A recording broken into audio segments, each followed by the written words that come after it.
let's go in the shop and build something.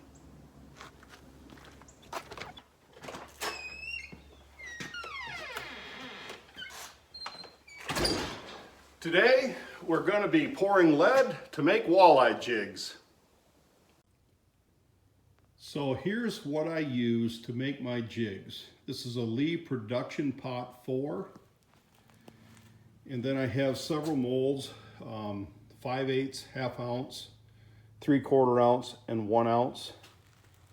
The different hooks that we use depending on the size jig that we're pouring. I also have a couple ingot molds and a supply of lead already poured. So I'm going to put these ingots into the production pot and start melting it down, and then I'm going to start pouring some jigs. The melting pot is turned on. I've got it set at a setting of 7 right now, and as you can see, we've got some smoke. It's getting warmed up. And pretty soon those ingots will become fluid. This is probably where I should tell you to make sure that you have leather gloves and eye protection.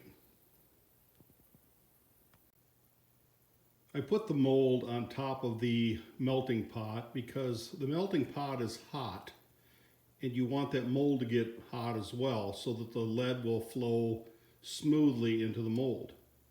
So while it's warming up and melting, I simply put the mold on top of the pot.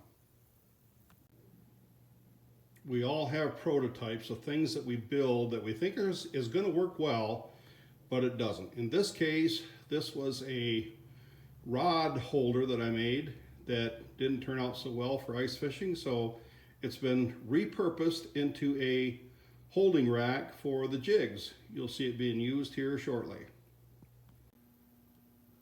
As you can see, the ingots have become liquefied. I put one more ingot in, and I'm going to start pouring jigs.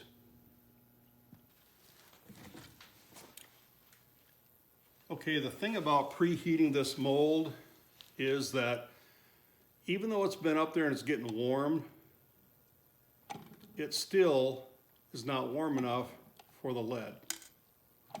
So what I do is I pour a bunch of them in here to begin with to start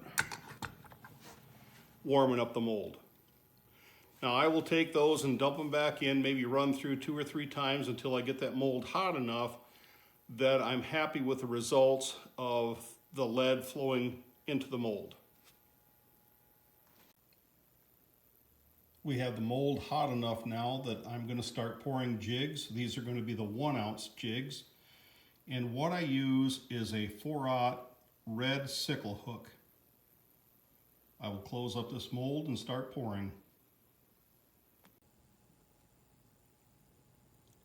I won't bore you with the tedious task of pouring several hundred of these, but what I'm going to do is after I get a couple hundred of these poured, I am going to clean them up and send them over to my friend Pat.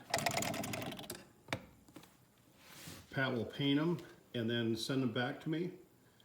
Him and I split everything half and half. I pour, he paints. Seems to work out pretty good. 5 at a time. Now we're going to cut the sprue off and then hang it on the rack. And later down the road will come the painting. 100 3/4 ounce jigs made and 100 1 ounce jigs made. Now I'll cut the sprues off.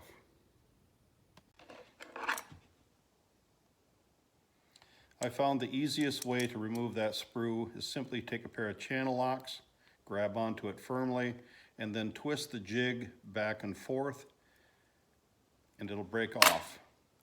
A little touch sanding on the front, and it's good. Ready to paint.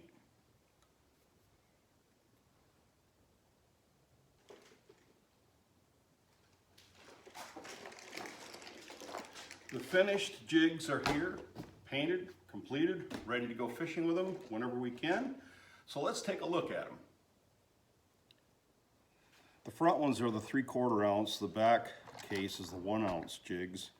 Pat paints them in a variety of colors. He also makes them like in a two-tone. He does a real nice job of painting them. Really cool looking. And they get results too. So I'm well pleased with how they've turned out and painted up. This one's got some glitter on it.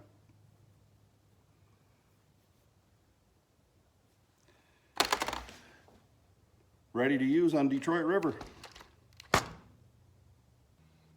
I hope you found today's video useful. If you're going to learn how to pour your own jigs, maybe it's a starting point for you. There's many different molds available for jigs. Just happens to be that this is the one we use, the round ball jig for jigging on the Detroit River.